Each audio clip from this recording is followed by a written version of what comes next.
Tapos, Oh. magti-trade ng 1/4 para dito. Para dito, 1/4. Ngayon, magti-trade tayo dahil may iksi, delikado. Delikado, may iksi.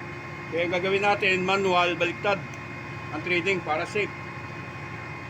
Ngayon, ito na. Ito yung gagawin natin kasi ito malaki. Dapat kailangan natin mga 13mm lang. 13mm ito, 14mm. Babawasan natin ng 1mm to para mix sakto rito. Tapos magti-trade tayo ng 1.5 yung pitch para magkasya rito sa barbula. Ayan, pisa tayo. So ngayon,